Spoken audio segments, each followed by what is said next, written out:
Halo teman-teman, dengan Alvin Lim. Maaf, saya baru selesai cuci darah, di badan saya lemas. Kaki saya pun ini ada kena asam urat teman-teman. Ya, jadi untuk berdiri itu susah.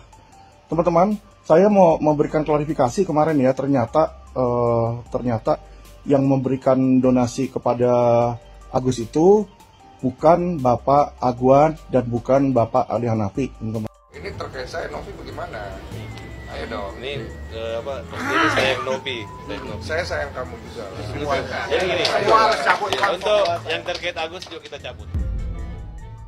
Saya akan berkoordinasi dengan Mabes Polri. Saya akan datang ke sana, saya akan cari tahu kasus kamu sebelumnya. Kenapa kok bisa stop?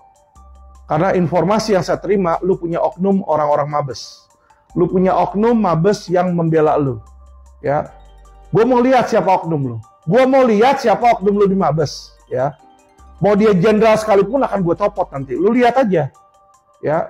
Lu lihat, tunggu tanggal mainnya, ya. Gue udah copot beberapa jenderal. Lu lihat, lu baca Tempo, ya. Jenderal Kejaksaan bintang 2 copot, ya. Jenderal Kepolisian bintang 1 udah beberapa yang copot, gue copot-copotin di situ, ya. Jadi, Novi, ya kan? Lu kalau mau berbuat kejahatan, kalau lu ketemu lawannya gua, wah lu suwe. Jadi Novi, ya kecuali lu punya resource keuangan yang tidak terbatas, ya, jangan lu coba-coba lawan gua. Mancing saya. Kamu tuh kok sombong sekali jadi manusia gitu loh. Udahlah, pikirkan hidupmu aja lah, gak usah mikirin macam-macam. Tadi kan sudah terjadi mediasi yang baik, ya sudah mengerucut pada satu titik penyelesaian. Kita sudah bersepakat. Saya juga dengan adinda saya, Pak, sudah ngomong baik-baik juga, sudah oke. Yang penting semua menuju kepada pengobatan daripada Agus. Karena critical point-nya kan pengobatan Agus di sini. Di kasus Agus tiap hari dia keluar. Hari ini Kemensos, besok ke Irjen Ricky Sitohang, yang nggak tahu tuh jenderal apaan, jenderal Kadun atau jenderal apa, saya nggak tahu itu, ya. Nggak kenal sama saya, ngomong-ngomong tentang saya. Kan aneh, ya. Kalau orang nggak kenal tapi ngomong tentang orang yang nggak dikenal tuh aneh, ya. Ya itulah seperti jenderal-jenderal itu, ya. Bukan orang hukum tapi ngomong bicara hukum, nggak pernah kuliah hukum, dia kan lucu itu teman-teman, ya. Setelah pertemuan dengan pihak Kemensos, seluruh pihak Agus dan Novi turut hadir dalam pertemuan tersebut. Kemensos yang memberikan arahan kepada dua belah pihak tampaknya lebih cenderung berpihak kepada Novi. Terlihat saat konferensi pers di awak media, Farhad tampaknya sudah berdamai dan mencabut laporan polisi Densu dan Novi. Ada juga Alvin Lim menggunakan kursi roda sedang duduk terdiam sambil menunduk. Farhad dan Alvin yang kerap terlihat garang di media sosial di hadapan menteri seperti terlihat lemas dan tidak berkoar-koar. Namun di luar itu, mereka kembali menampakkan sikap arogansinya di media sosial. Salah satunya Alvin Lim berani dan menyebut Jenderal Purnawirawan Ricky adalah seorang jenderal kadrun. Lantas omongan ini membuat netizen geram. Kenapa kasus yang sudah hampir menuju titik terang ini malah makin panjang lagi oleh Alvin Lim, pengacara Agus? Dan yang terakhir, untuk FA, saya berikan prestasi bukan sensasi. Terima kasih. Ini seperti apa? Ini yang tidak legend apa tujuannya menyerang masa pribadi Novi. Ini kan menunjukkan arogansi itu. Ya. Dengan case ini dibuat jadi ajang seperti itu. Lah dendamnya apa sama Novi? Catat baik-baik, bukan gara-gara saya di pihak Novi, bukan, ya. Tapi dia sudah melakukan daya upaya untuk menyelamatkan orang. Dan uang tidak ditangkali, kok ada kok. Dan dia bersedia juga untuk menyelesaikan itu kepada si Agusnya. Ngapain diserang-serang lagi, kok saya serang lah.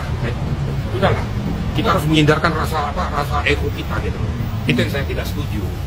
Makanya saya tadi agak sedikit memuncak naik gara-gara terpancing situ. Kita kan tidak berbicara tentang nanti saya ganti uang. Itu udah lepas dari konteks. Itu konteks manusia yang sombong namanya. Kita masuk dalam konteks bagaimana Agus supaya lepas dari jeratan penderitaannya, kan itu. Udah sepakat, donatur udah sepakat, oke. Kita juga sudah oke, Farhad sudah oke. Ini nyemplung masalah kayak gituan. Nanti saya ganti. Maka saya bilang, kamu gak usah seperti itu.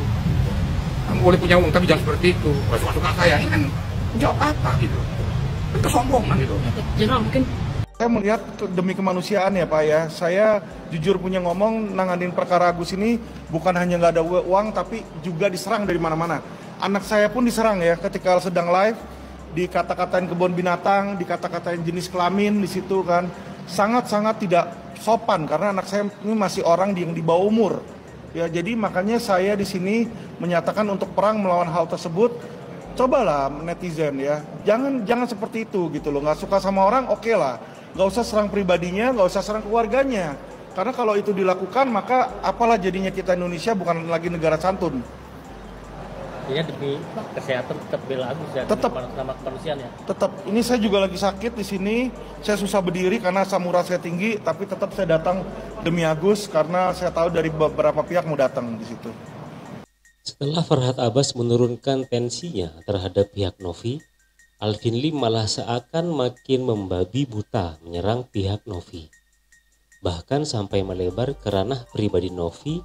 Anehnya lagi, Alvin Lim mendapat kritikan tajam dari pengacara ternama Kamarudin Simanjuntak karena telah terang-terangan di media menantang Novi bahwa di negara Konoha ini di hadapan hukum jangan sampai main-main sama orang yang banyak harta kekayaan, pasti akan kalah. Sindiran Kamarudin kepada Alvin Lim menjadi viral di media sosial. Jadi kalau uang lu masih kalah sama yang lu lawan, udahlah, mendingan bye-bye aja. Apapun alasannya, kita harus mendidik masyarakat Indonesia bahwa siapapun orangnya, siapapun pelakunya, siapapun subjek hukumnya, kalau bersalah harus bertanggung jawab secara hukum. Itu yang benar. Tidak benar kalau Pakuan Group melakukan satu kesalahan, maka tidak bisa disentuh hukum, gitu loh. Kemudian rekan Alvin Lim ini juga memberikan didikan sedikit bahwa pejabat-pejabat kita memang begitu adanya. Kalau dikasih uang karena mereka tidak sejahtera di kantornya, maka mereka langsung mengambil uang itu dan lupa diri, bahkan lupa tugas, sehingga mereka menjadi pelayan daripada orang-orang konglomerat ini. Kira-kira begitulah kira-kira yang dapat saya simpulkan dari rekan Alvin Lim ini. Tapi yang mau saya katakan adalah siapapun dia berbuat seperti itu di Indonesia harus dilawan secara hukum, gitu ya.